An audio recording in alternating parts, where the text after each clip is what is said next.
Conway Mill in Belfast. Ah. You spoke on the anti-Reagan demos when I was a student. And imagine I was able to meet the great Eamonn McCann. Couldn't Just believe put it it. down there. No, just put it. That's dead on. That's great. Aye, that's terrific.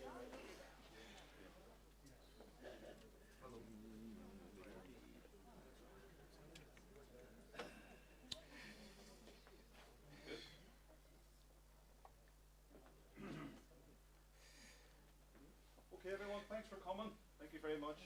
Everybody's welcome here to Judo's the Rathmore Centre. It's a very special event we have today, and it's a very poignant event. This is 30 years anniversary for Creggan Enterprises, and obviously it coincides with a very significant date as well for Derry in terms of the 50th anniversary of Bloody Sunday, and we are absolutely delighted to have. I don't really know, I should try and name them. I mean, you know these people. We have Mr. McCann here and Mr. Corbyn. We have a lovely Auntie Hirty here as well to do this. We're so delighted. So delighted. Just a wee bit of housekeeping to begin with, and I must eat myself. If everybody could just sort of turn off their phones or put them to silent. In terms of the loo, if anybody needs to lose, they're just out here. And there's a live stream going on at the moment as well, so just if you could maybe, we might be able to go out that back door, it might be better. There's no fire drills or anything planned for today, so hopefully we should have a nice quiet day in here. But if an alarm goes off, you'll see me running, so just follow me. No, as I say, I really welcome people here. We're running behind a wee bit, so I'm not going to say too much. I'm just going to hand it over to Angela, and at the end we'll maybe say a wee bit. Okay, Conal, do you want to introduce something first? Are you okay? Because I think we're running a wee bit behind here. Angela, if you want to take it from there. Thank you very much. Thank you very much. Hello everybody, I'm sure you can all hear me. I've never needed a microphone in my life, but I need to remember to talk into this for the live stream. The great and the good of Derry are here, the real great and the good of Derry. Thank you, Conal and Garm, for organising it and for making sure they're here. My name is Angela Hegarty. I'm here just to keep the show on the road in case either of these two gentlemen wander off subject or over time. They thought I'd be the best person to handle it. Can't imagine why. Anyway, you're all very welcome to what I hope will, in the not too distant future, become one of the campuses of the new Free University of Derry.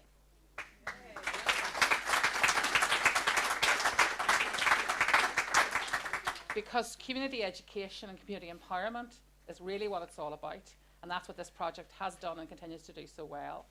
And it's important to remember that that's why we're here as well. There's nothing worse at an event like this than the chair, who you've never heard of, wandering on for ages while you're waiting on the two people you have heard of, so don't worry, I won't. What I propose to do just first of all is to start off doing what we would always do at an event like this, in honour of the Bloody Sunday anniversary, is to read the names of the dead and then the names of the wounded. And then we'll have a minute's silence, if that's okay with everybody. I'm sure it is. So, the dead: Patrick Doherty, Gerard Donaghy, Jackie Duddy, Hugh Gilmore, Michael Kelly, Michael McDade, Kevin McElhinney, Barney McGuigan, Gerard McKinney, William McKinney, William Nash, James Ray, John Young, and John Johnson. And the wounded: Michael Bradley, Michael Bridge, Alana Burke, Patrick Campbell, Peggy Deary, Damien Donaghy, Joseph Friel, Daniel Gillespie, Joseph Mahan, Pius McCarran, Patrick McDade, Daniel McGowan, Alex Nash, Paddy O'Donnell, Michael Quinn, and Damien Harkin. And we'll now observe a minute's silence in their memory.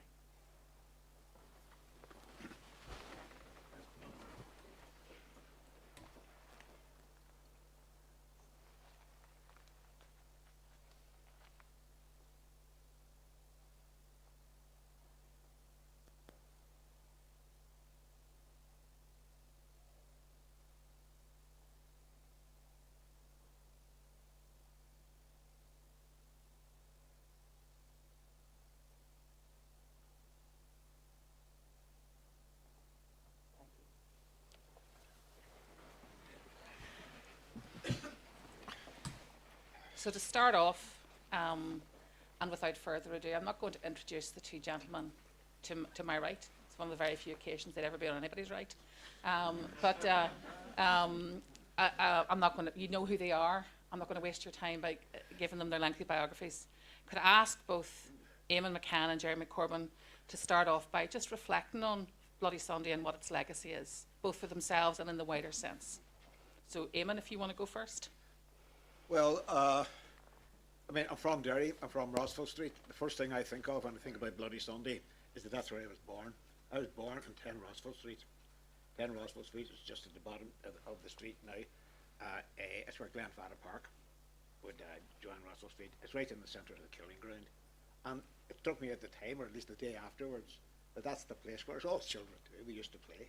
We played cowboys and Indians and other sort of racist games and all that. But it's a place of play, you know, as things were all those years ago when I was 70 years ago, more than 70 years ago, when I was running around. And it's and like anybody else, you've got a sort of vision or an impression of where you were born and where you ran around when you were 4, 5, 6, 7, 8, 9, 10 years old. That's the idol, you know, an idol sort of this right there, and they have that transformed in your mind, sort of, and suddenly zapped into being a place of terror. I mean, that's what sticks to me sort of most vividly about it, is that, you know, in an instant, without warning, sort of unforeseen and unforeseeable, sort of suddenly, sort of the wee place that you come from, becomes sort of this an arena of pain and loss and grief, and pain and loss and grief for our area. And you know, one of the main things to remember about Bloody Sunday, everybody came from a relatively small area. Bogside, the Creggan, the Brandywell, and so on. One Kevin McElhinney came from down the Strand, but all the rest are from that little area. And you know, with people in Ireland and elsewhere as well, they go to wakes. You go to the house of the people who are dead, and they've got a wake going on there and a cup of tea and all the rest of it. If anybody who's around at the time is old enough to have been around at the time, I can recall sort of late at night on Bloody Sunday and right throughout the next day, the silence around the area, but a silence with people, loads of people, this was packed, with people walking slowly and silently from house to house to go to the wake houses. And the point really is that there was nobody in the Bogside who didn't know somebody who was killed or wounded, or at least there was nobody who didn't know the families of people who were killed and wounded. So the thing was experienced not as you getting shot or me getting shot or so-and-so was wounded from around the corner, but as a wound to the community, a communal wound, which still really hasn't entirely healed, you know, sort of. So it's that's and in a funny way, I mean, it's so deep and personal that, I mean, people in there, including myself, you sort of almost, I mean, none of this will sound straight, it's sort of ours. It's ours, you know, it's our experience. And you feel that all the more intimately because sort of you worry. Now, loads of people around the world would understand it quite well and all that there, but as far as we're concerned, this was done to us discreetly in our own place. That's sort of what sort of makes it so deep within me, and I'm sure that's true for an awful lot of other people here. Thank you, Eamonn. Thanks. First of all, thanks for inviting me today and for this weekend here in Derry. I consider it an enormous honour to be invited here, and thank you very much, and thanks, Eamonn, for what you just said. I'll just say that the people on the front row are people that I love dearly. That's Alison, Laura, my wife, and Carrie Murphy, who used to work in my office as leader, but we're also joined, and I'd like to give them a warm welcome, both Len McCluskey, the former General Secretary of the United Union.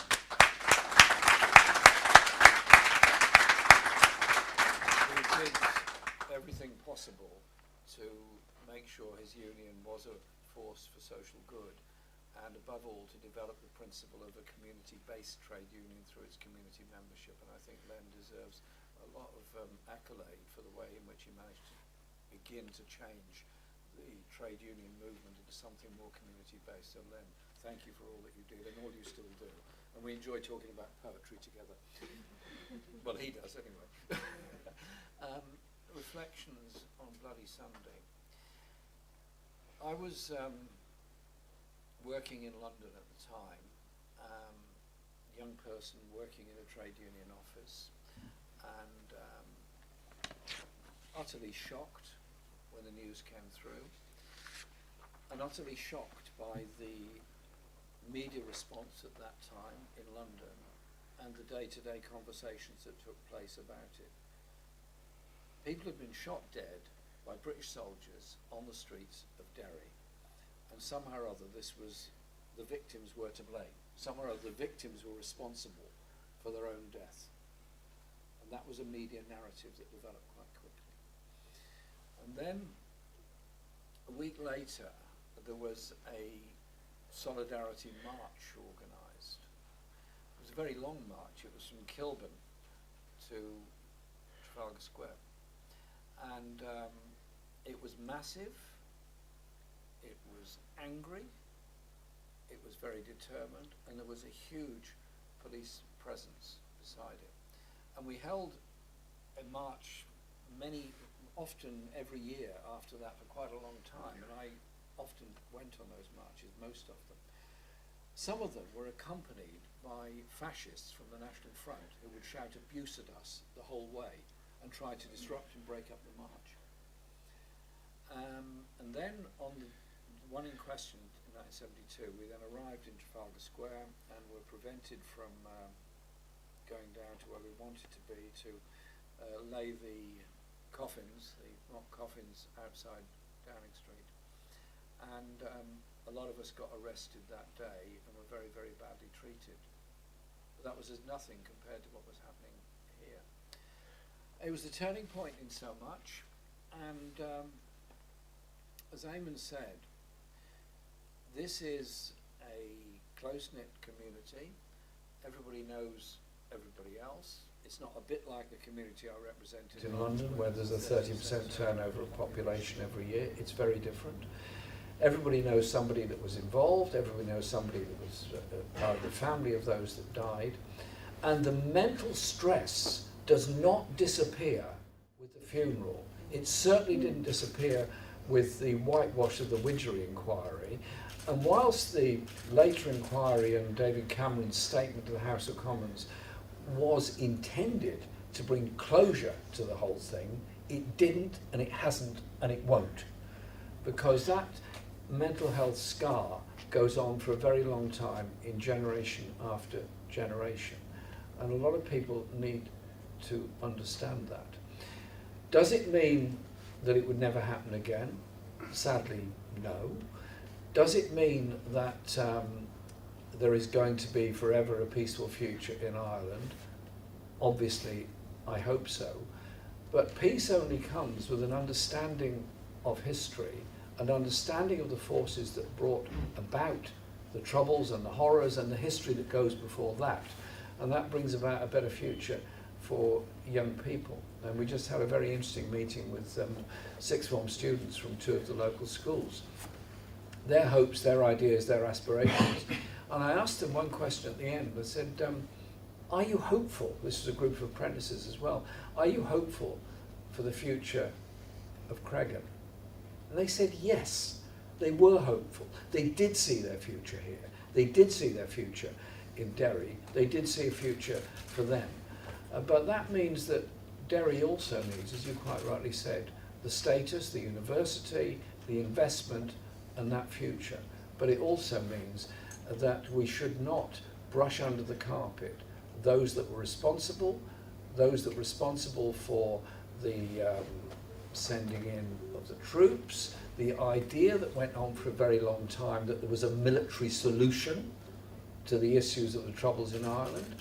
And I remember when I took part in a demonstration outside Downing Street in about 85 or thereabouts during the shoot to kill policy. I was obviously opposed to the shoot to kill policy that was going on. I just got a whole pile of abuse in the Daily Mail and all the other papers for even suggesting that the British Army would ever do anything wrong. Well, politicians are elected to hold authority to account. It is about holding power to account. It's often very, very difficult, and you often get a lot of abuse along the way there. But if you don't hold people to account, nothing happens. I'll just finish on this because I could go on far too long. This centre exists because the people of Creggan wanted something different. It was self-help by establishing a co-op to establish this centre. It was the bravery of the families, the supporters, the people that brought about the eventual inquiry, that brought about that justice, and the vilification and abuse they suffered on the way is something that has to be reckoned with. And so I just take my hat off to the people of Derry for what they went through and their determination to bring about justice in the long term. And that's what it really has to be about. And so to me, this weekend is a very poignant occasion, 50 years on for that horrible event. And it has to be made meaningful to a younger generation as well, because theirs is the future. It's how they develop Ireland in the future that is so important. You cannot do it unless you fully understand all the aspects and all the horrors and the joys of Irish history, Irish music and Irish literature. It is about cultural and literary identity as well as economic and social justice issues. But to me, I'm pleased to be here and pleased that we are commemorating the loss of those beautiful lives. You read out the names. Think what each one of those might have done, might have achieved, might have contributed to, and whose families would have been so different had that terrible day not happened. What a tragedy, what a waste of human life.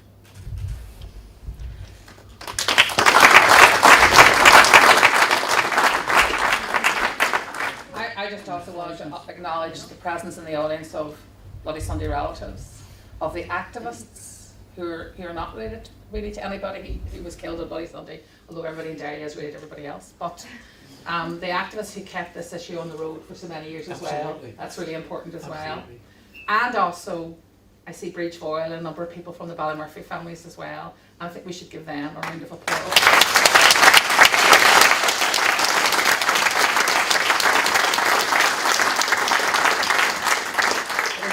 And the dignity of those people that have brought about the peace process. Absolutely. Eamonn, did you want to add anything to that? Well, just about that, you mentioned Ballymurphy, the chip in this sort of immediately after Bloody Sunday, and to some extent even today, sort of the British establishment, the ruling class, is saying, well, it was unforeseen. You know, they couldn't have foreseen it, and out there. And indeed, Lord Savile says there is no reason to believe that they foresaw what was going to happen, or that they could have foreseen it. Talking about the senior officers in the army. It's absolute nonsense. Savile just dodged that, and there's no point in not looking at Savile with a cold eye. I mean, he delivered 100 times what Wycherley did. But they knew Michael Jackson, who's the second in command in the Bogside on Bloody Sunday, was the press officer at Ballymurphy. He was there throughout 3 days when people were being gunned down. It was Jackson who in Ballymurphy gave the interviews to the press and spun the line and so forth, you know, and he came to the Bogside there and did the same thing, spun the line. He was the go-to guy, you know, for them. His account of Bloody Sunday became the official account. It was sent to every embassy and consulate in the world within 24 hours. That's what anybody asked you in the local press, that's what happened. There you are. It was used by Lord Balneil. He was the Minister of State for the Army in the Commons on the Tuesday after Bloody Sunday. You might remember sort of that was the occasion on which Bernadette Devlin ran across the floor of the House of Commons and didn't hit Reginald Modlin half hard enough. It was used for that. You know, sort of the British Army's chief spokesman, Lieutenant Colonel Harry Dalzell Payne. I only know these names because of Bloody Sunday. I said, was on at 1 a.m. on the day after Bloody Sunday, 1 o'clock in the morning. You know, he was on the radio, on the BBC News, saying here's what happened, and reciting Michael Jackson's shot list, 14 shots. Michael Jackson rose to be the Chief of the General Staff, Britain's #1 soldier. You can still see him to this day on television at times, commenting on morality of particular military operations abroad or something. He has not suffered at all.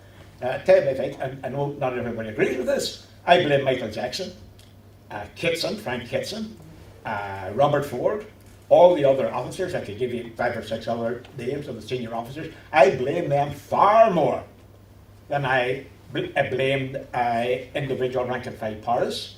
you know, who did what they were told. They didn't go into the box and shoot people because they felt like it. It wasn't an individual thing rather than Glenfather Park. They were told to do it, or if they weren't told to do it, it must have been expected by their superiors that they would do it because they'd done it in Ballymurphy. You know, 5 months earlier. With Jackson on, so it's they knew what they were doing, and because they'd gotten away with it, or they thought they had, in Ballymurphy, that's what gave them the confidence to come up Rossville Street shooting guns at unarmed people as they fled away. And had they not got away or thought they did with Ballymurphy and the Bogside, they would not have dared to go into the Shankill Road and shoot 2 innocent unarmed Protestant men in the first week of September 1972. You know, Richard McKinney and Robert Johnson. It was just gone down. I mean, Robert Johnson was drunk. He came out of the wee the wee house bar in Manor Street. Was, according to all the witnesses at the inquest, was waving his arms around. He was a bit of a drunk when he got and shouting, the meat shall inherit the earth. That's what he was shouting. Bang! He shot dead. And I won't go into Richard McKinney had some similar end. And Soldier F killed Robert Johnson, the famous Soldier F from Bloody Sunday. He went to the Shankill Road and killed Mr. Johnson. The reason they did that is that they and they thought they had gotten away with it. Thank you. Sorry, Eamonn, I could listen to you about this forever, and you know I really do. And can I just point out to people that he is recorded doing this stuff, and it's on the BloodysundayMarch.org website and on a number of other social media. It's also our social media accounts. We've tweeted it out. So can I just suggest that people do this, particularly on the shop list stuff. It's fascinating and it's really important, but we only have an hour. Oh, sorry. Eamonn, I could listen to you all night. Really could. And I also wanted to give the people in the audience an opportunity to ask questions as well. I'm going to ask you my last question, then I'm going to throw it out to the audience, because I think this is fundamentally about power and the abuse of it, and who has power and who doesn't have power. So I'd like to ask you, from your own perspective, the lessons that you have learned about how you challenge the abuse of power and how you challenge the powerful. Who's going first? Well, whoever wants to. Well, what I've learnt is the powerful are even more powerful than you think. And the power of the establishment to protect itself is utterly enormous. And the ability they have to use media, obstructions, and all the rest of it to continue with a narrative which is about a deferential society, which is about inequality, which is about power differences, and which is about keeping the poorest people poor. It's also about disempowering working class communities all across Britain. And we were having a brief discussion about this before we came in here. And to me, it is about education, it is about empowering people, it is about studies of how we understand history and how young people are brought up to understand it. So I was very keen to put into our 2 election manifestos the idea of a national education service with education free from cradle to grave, and to end the concept of league tables, of discrimination in education, and the idea that so many young people are brought up with the idea that somehow or other they're inferior, they're inadequate, they're not going to achieve, and that they're bringing down their school, their college, their university because they're not the best and the brightest and the top of the tree. So we systematically disempower and disregard young people as they go through the education process. It happens in different forms, in different parts. It's not identical across the whole thing, but it does come down to disempowering people. My whole political philosophy is about empowering people and creating a society where you actually care for all. You don't leave somebody behind. You don't leave somebody behind because they've got a different accent, because they're a different colour, they've got a different language, or they have a level of disability of some sort. You instead have an inclusive attitude in society on it. What I've found in my life is that when you challenge any of this stuff, you suddenly find a whole phalanx of people that will block you, will oppose you, will block you in Parliament if you're a member of Parliament, such as I am, and they will use a media narrative to attack people. I was very involved in the campaigns about the Guildford 4 and the Birmingham 6. And what we found was, the more we challenged what was clearly a lie that had been told systematically about those people and the ruination of their lives as a result of it, the more we were attacked for exposing the lie. So it became then a whole downward spiral. In exactly the same way, the families of the victims of Bloody Sunday were attacked because they were the families of the victims who had been killed by the British Army. And it's that sense of power and entitlement that has to be challenged. And it's not easy. It's not easy to do that. But every time you do challenge and you win something, it does change the story. At the same time as Bloody Sunday, roughly speaking, the building workers in Shrewsbury were arrested and accused by a Labour minister, Reg Prentice. He later joined the Tories. Well, maybe he should have started with the Tories and saved us all the bother. But he accused them of running around a building site with iron bars trying to attack people. It was total nonsense, utter total nonsense. The lives of those Shrewsbury pickets was ruined, and they finally won justice last year after almost 50 years of campaigning.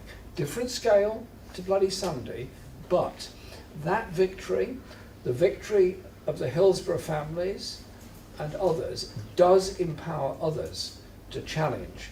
And as Eamonn was saying, when something like this happens, you get rapidly a story placed in the media, as Mike Jackson did, and that was then taken as gospel by all the British media.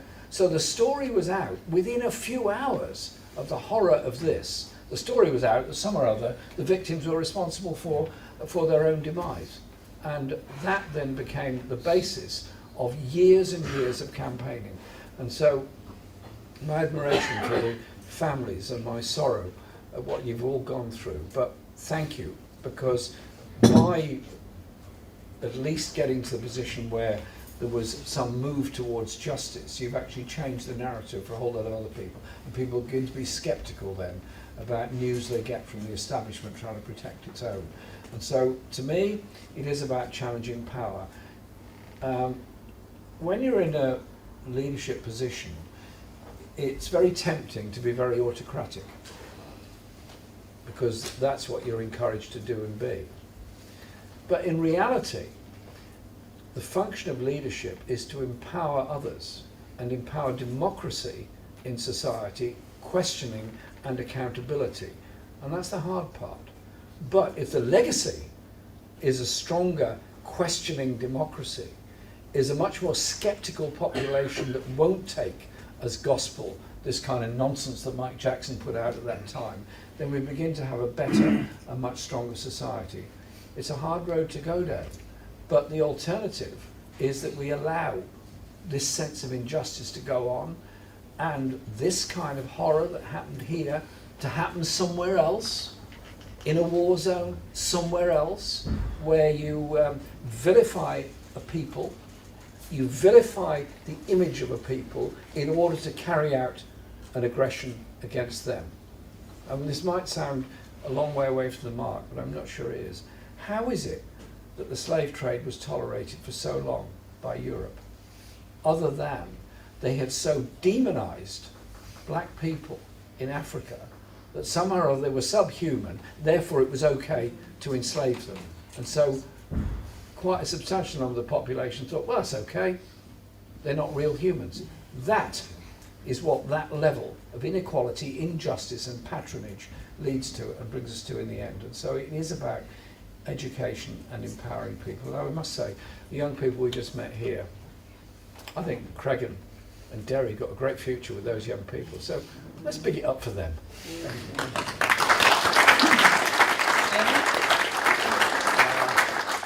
Don't forget, course, the General Sir Mike Jackson went on to be very important in the war in Iraq as well. Indeed, he was a leading So figure. taking your point about how, He was a leading figure in the war in Iraq. Yeah. With all that went on. yeah. Yeah, add to that, is it, the vilification actually works, of course, or works for decades and so on, and not just so with the immediate target audience. Now, you know, there's a lot of people in this room who will know that the Bloody Sunday families were turned away from doors in this city, you know, because they allegations have been so thick and fast. I think I know for a fact that even some people who are on the march, I only know one person against them, don't think it to be sort of an isolated case. He was on the march and said, but I was left before the shooting started. They must have started, the crowd must have started up doing whatever they were doing to justify the killing afterwards. So it works if you spread, and if it's unanimous. Like as Jeremy was saying, you know, when you get all the media, so you look at the Guardian and stuff, and then the Daily Mirror confirms it. And then sort of the Telegraph confirms it, the BBC confirms it, and so forth. So it looks like this is all, you know, there's a mass of independent evidence when there isn't. And I understand why people would sort of take that on board, as they sort of half want to anyway. If you're got some sort of feeling that you ought to be loyal to the British Armed Forces because you're a good English person and a patriot and so on. And it's very easy to accept that. Very easy to accept that. It's accepted more widely as well. Sort of, and the only thing that broke through that was campaigning, was boots on the street, marching there, and a few other people, and obviously that's in just because he's here. I said it absolutely crucial to that was Jeremy Corbyn. There was someone in England sort of recognised as a person of authority and experience and an electoral mandate, standing up and saying these things, even when he was under attack for saying them. I hope you know, Jeremy, how important that was, if you hold in that line.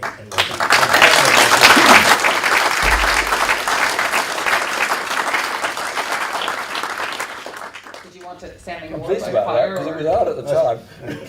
Did you want to say more about challenge and power? Because you've been doing it for quite a while. Well, the one thing I'd say about challenge and power, it's always a banal observation, that the place where power is challenged is when ordinary people come together. It is, in my view, and without starting arguments over any of these, it's not the rattle of gunfire. It's not resolutions at Parliament that make the difference. It's the sound of marching feet of ordinary people.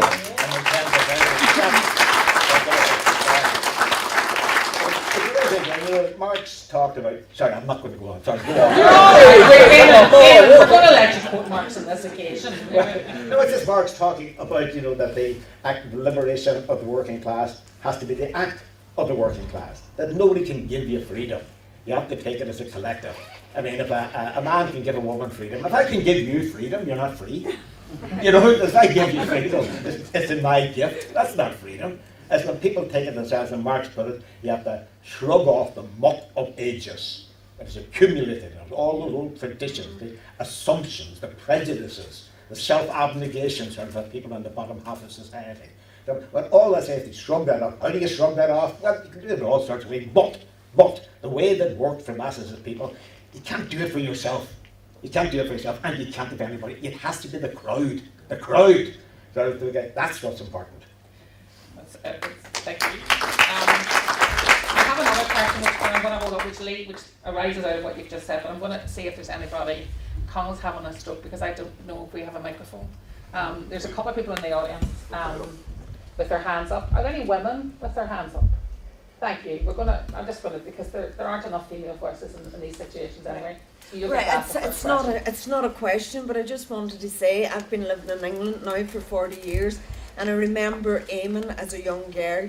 My father was Mickey Roddy in Waterloo Street, and you gave me my sense of justice really back then. I was 11 on Bloody Sunday, and I just take my hats off to both you men, because you've never changed, you never deviated, and that's what I just thank you.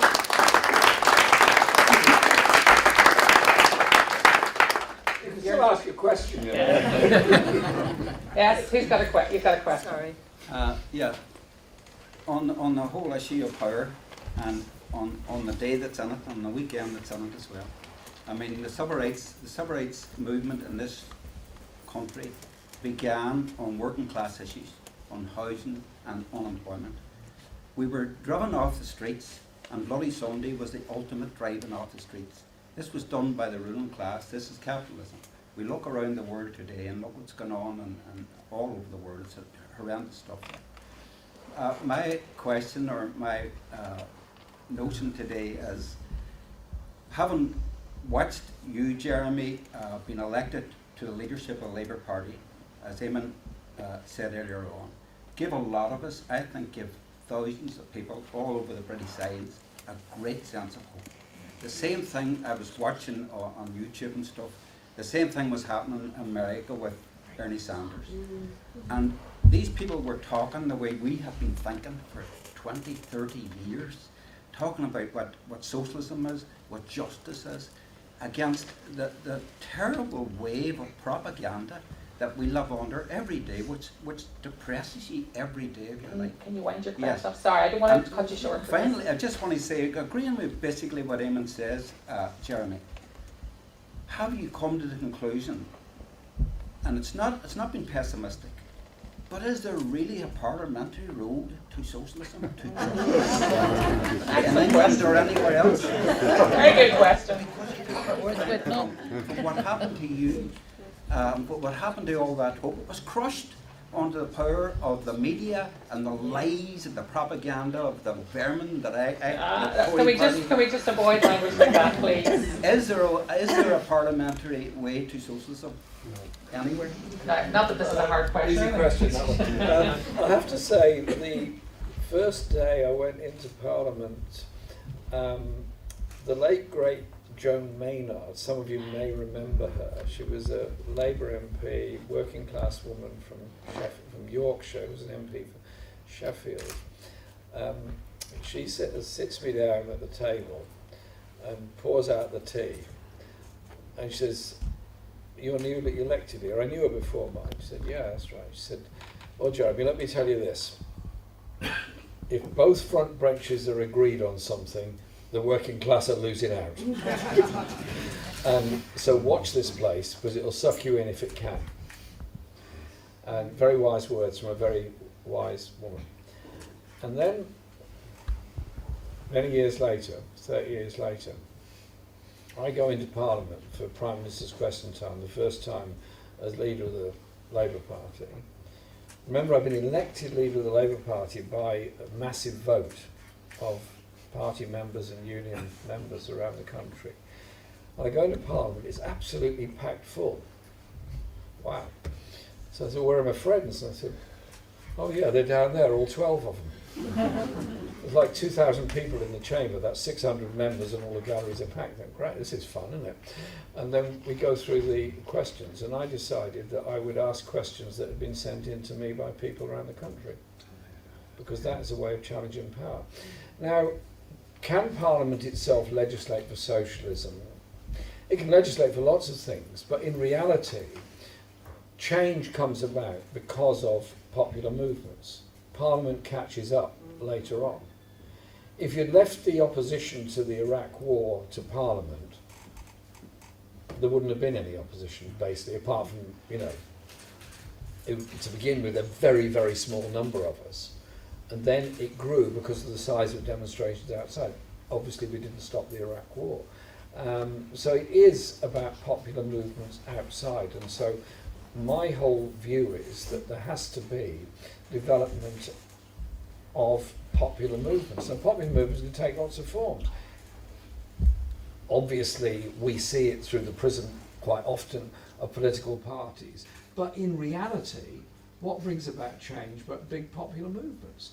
All those people in Ireland that were vilified for campaigning against the First World War and for the independence of Ireland from the British Empire in 1914 were utterly vilified by the Irish press and the British press, and the executions happened in 1916.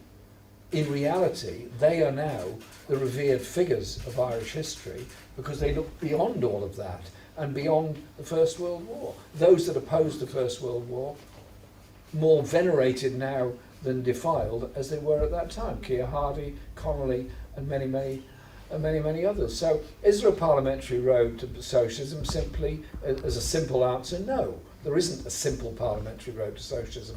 A road to a socialist society involves hardship, sacrifice, campaigning, but above all, uniting people and forcing legislative change that comes about, and that in turn can force political change. But it is about the strength of people in communities.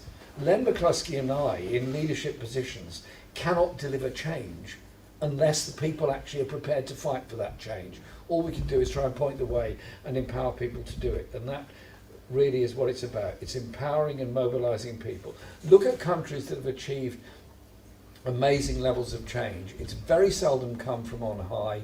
It always comes from mass movements as a whole, and that's really, I think, what we're contending with. Now, I'll just finish on this because I could go on for a long time about this. We live in a world where it's never been easier to communicate with each other. Every one of us in this room, I should imagine, has got a mobile phone. Within 10 seconds, you can find out almost anything you want to by going onto the internet. You can communicate with almost anybody anywhere in the world, except when you need to. The power of the media corporations to control what we say to each other, how we say it to each other, is massive. Give an example. The Indian farmers opposed the marketisation of Indian agriculture. Massive demonstration, biggest strike ever in world history, 250 million people on strike. March into New Delhi, occupy the centre of New Delhi to bring about a change. At a crucial moment in that, what happens? All internet goes down, all mobile phones go down, all communications go down. There's suddenly a small group of people isolated in the middle of a big city.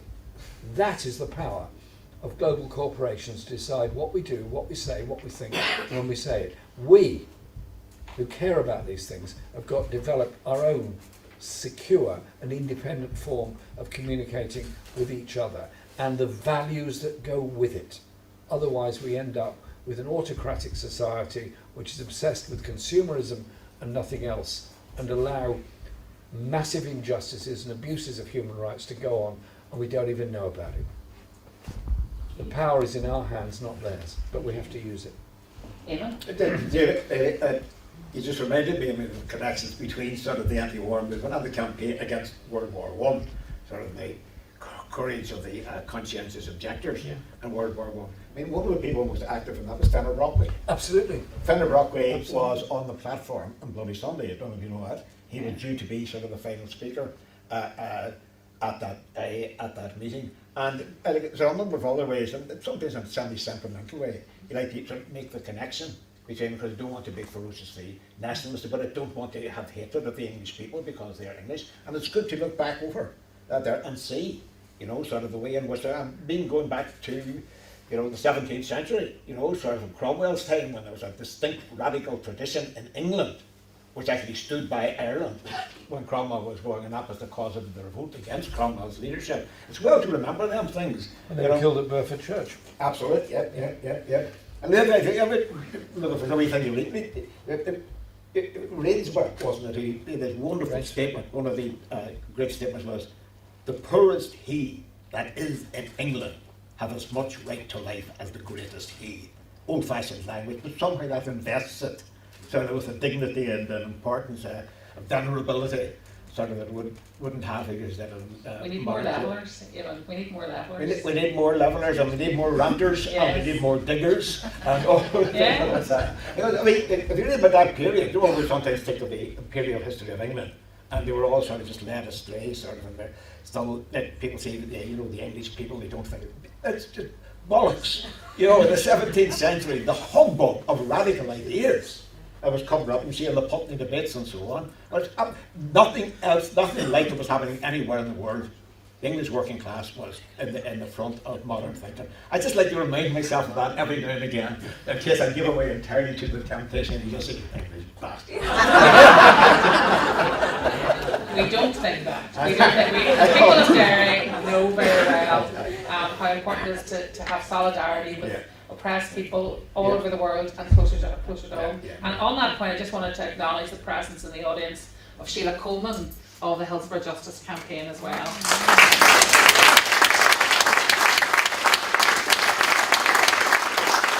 And also to remember remember the Orgreave campaign as well. I mean, it's not just Irish people and people of colour.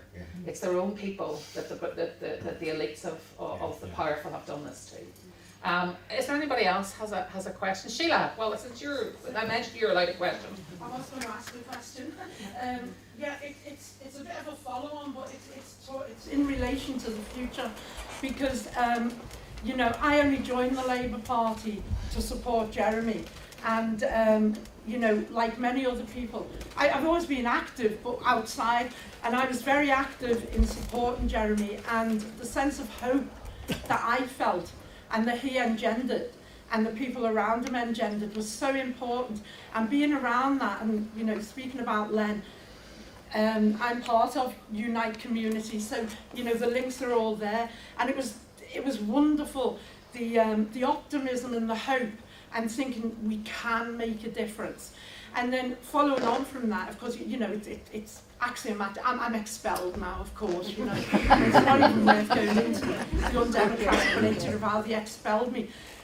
But what concerns me is now, as we shift to the right, that lack of hope now in working class people, in people around me, and people who, you know, talk to you and go, what do we do now? And that's really the question I want to put to Eamonn and Jeremy is, what do we do now? Because I couldn't knock on a door for Labour, even if I was still in it. What is the way forward now? Because is it, and I don't want to put Jeremy on the spot, but is it a new party that's needed? And, but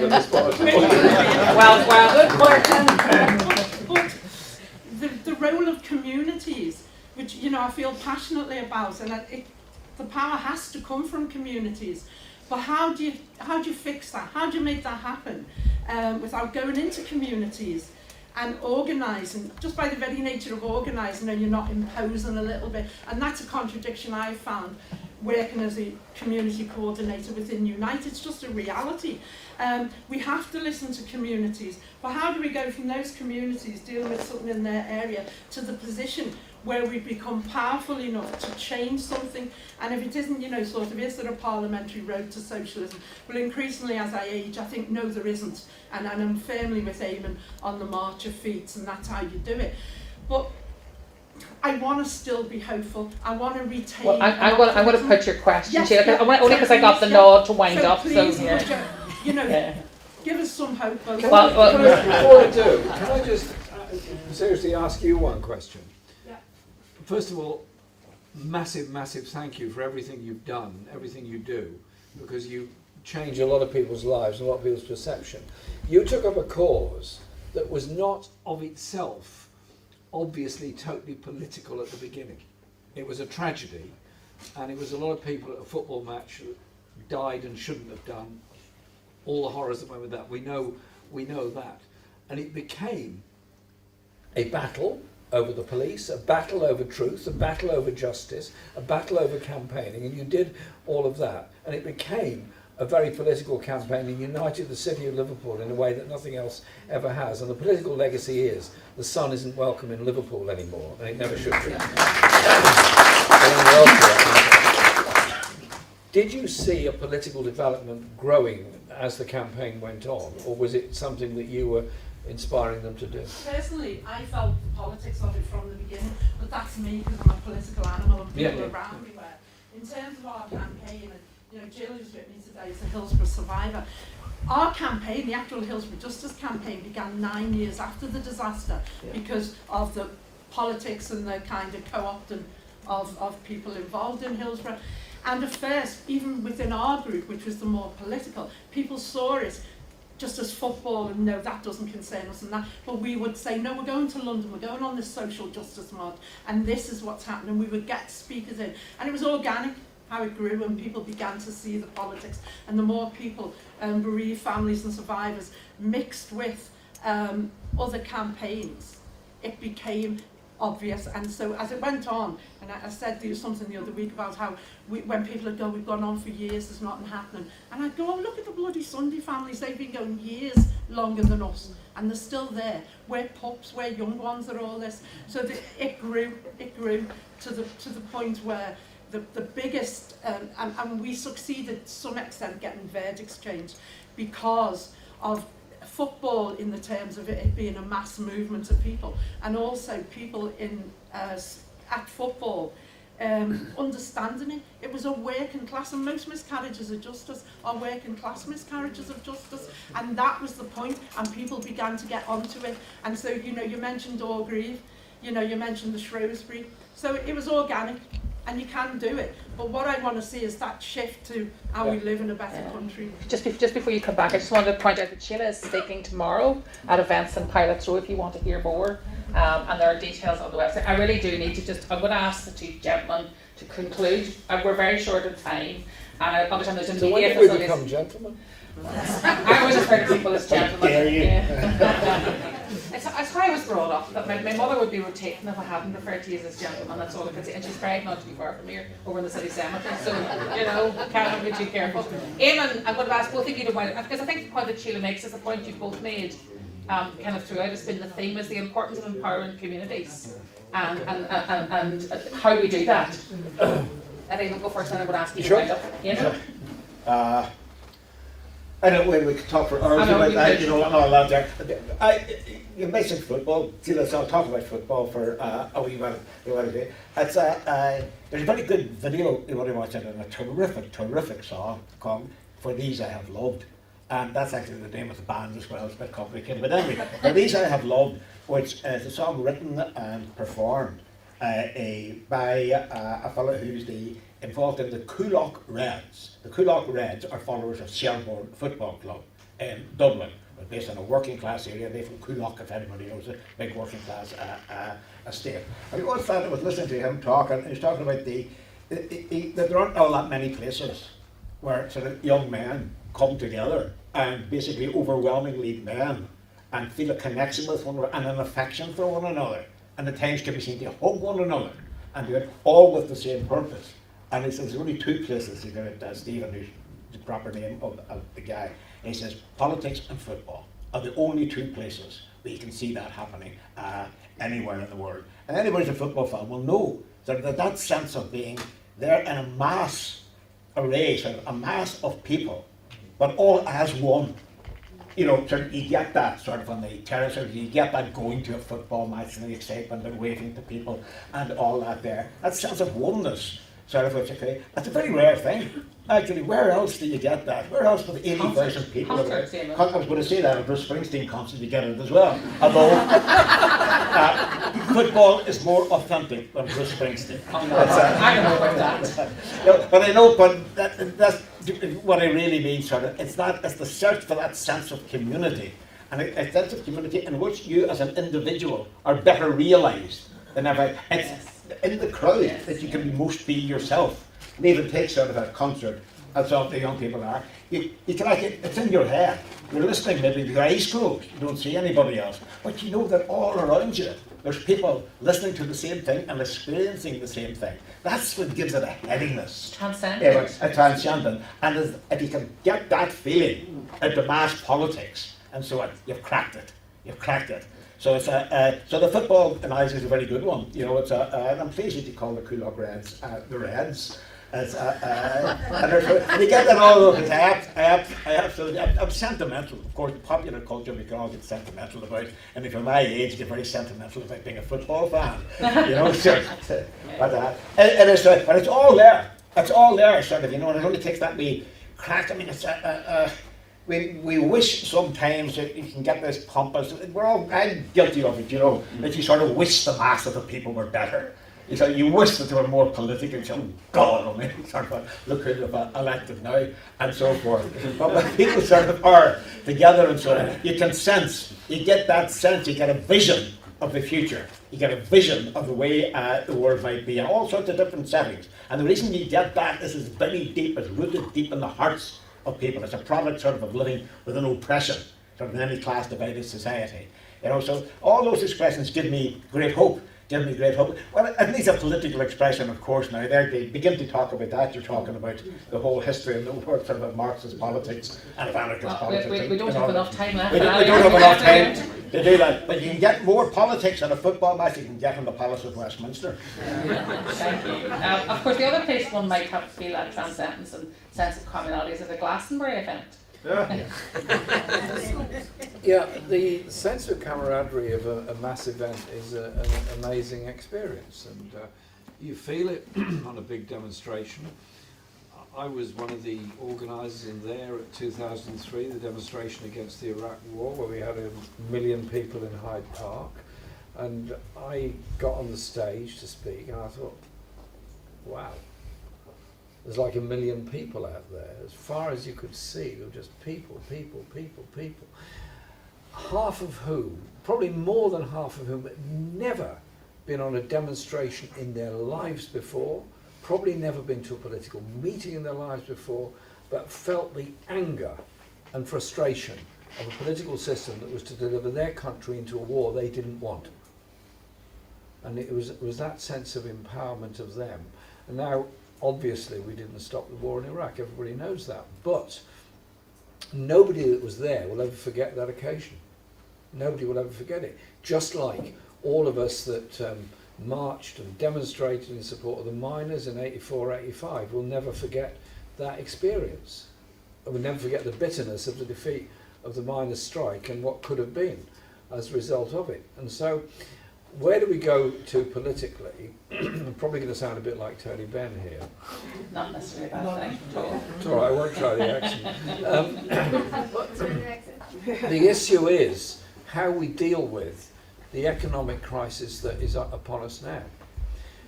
We've got a government in Westminster that got elected on Boris Johnson's crazy arguments, which were faithfully relayed by the media throughout the election campaign, that is imposing austerity on public services, that is holding down wages, that is destroying working conditions, that is destroying the health service before our very eyes. When I said the Americans were going to take over the health service, Johnson said, oh no, they're not. Well, sorry, they're already in there, running it. It is about how you unite people, not just to defend, because I'm fed up with going around the country defending this hospital, defending that hospital, defending this service. It's not good enough. I want a care service, for example, that takes away the pain and fear of somebody needing care. I want an education system that doesn't discriminate against underachieving youngsters. I want a housing system that works, that every young person gets somewhere to live. I want a world where the young people can grow up with hope rather than fear. They're being told to fear the future all the time. And so it is how we mobilise people, whether they're in the Labour Party or outside the Labour Party or within some other party. I've had 1 or 2 problems with the Labour Party recently, as you may have noticed. Now, maybe they're going to come to their senses and change their mind, I don't know. But it's not something that keeps me awake at night. What keeps me awake at night is the way in which working class communities are being treated and the way in which we're failing to deal with the world economic crisis or the injustice that's so obvious over COVID. I'll give you this example. We paid for the investigation and the research that brought about the vaccines. Pfizer, AstraZeneca, and the other big drug companies own the patent. They're selling medicines to the NHS at multiple times the price that they can manufacture them for. And the British government is refusing to allow that patent to be used in other countries. So we're denying the poorest people on the planet access to medicines that we have a surplus of at the present time by the sheer greed of the British government and drug companies. That is disgusting and disgraceful at any level. So it is about mobilising people against all these injustices, and the political structures will play out as political structures always play out. But political structures should be formed by the pressure that comes from below to bring about that change. When you formed the Hillsborough Justice Campaign, you didn't obsess yourself with what each political party was going to say or do about it. You were obsessed with uniting people to understand what had happened and the vilification of working class communities because of Hillsborough. and you changed history as a result of it. And so my work is about trying to unite people, is about trying to bring people together, is above all about building those strong working class movements. I hope the Labour Party will return to what I think were actually very popular policies of public ownership, social justice, economic justice, environmental justice, and above all, an education system that empowers, not isolates and disempowers people. That's what I'm going to spend my life doing.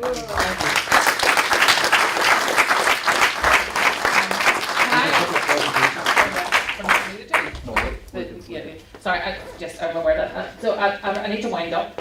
There are a couple of minor things that have to be done, giving these nice things, basically, which is always nice. I don't think they're sort of luxury goodie bags, but we live in hope. Can we, Eamonn and I, sort of do this another time where we don't get so limited to merely an hour's discussion? I would be delighted. I would be delighted. Because I have to tell you that one of the greatest moments of my life. I know. Well, I mean, I've been doing progressive marriage. I mean, he was a fine looking man, still is fine looking man, but fine looking man to do. One of the finest moments of my life was when Eamonn McCann got elected to the Assembly.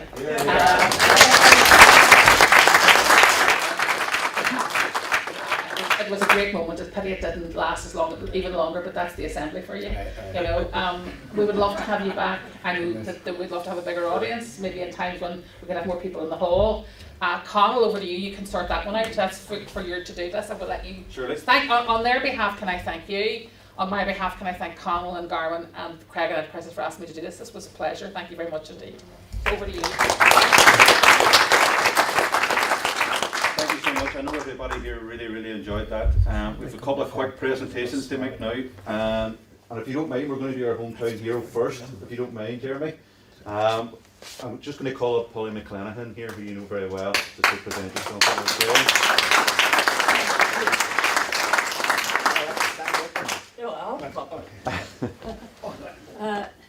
This event is just a token of Creggan Enterprises appreciation and the appreciation of everybody in this city for all your years and years of contribution to civil rights here and elsewhere.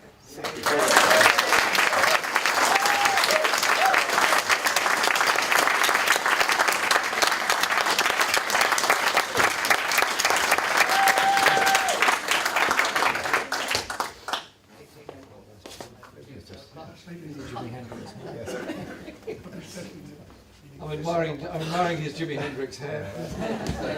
Very impressive, very impressive. I'm just going to call up Paul McCready now as well to make a presentation to one of his heroes as well, Mr. Corbyn.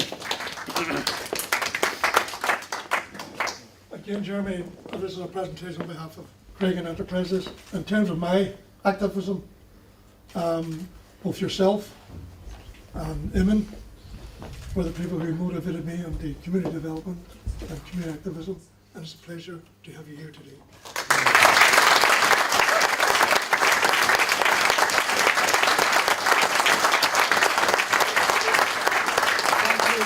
Thank you so much, and Creggan Enterprises, what an achievement, what a wonderful place.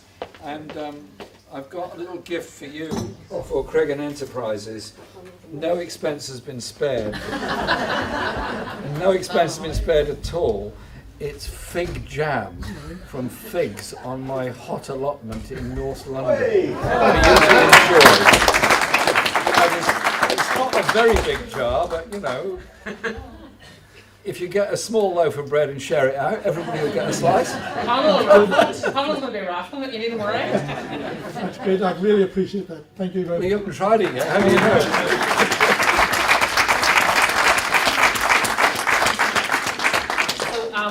You can direct operation. I understand that there's going to be a media. I think Jeremy's doing out go, there's a media, people would like to talk. Yes, of course. So thank you all very much indeed for Please coming. also Show me know to turn off. We are released, are we?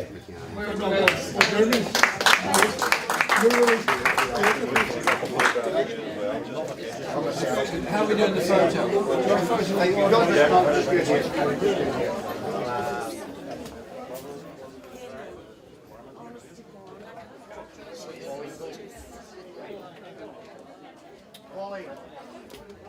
Polly.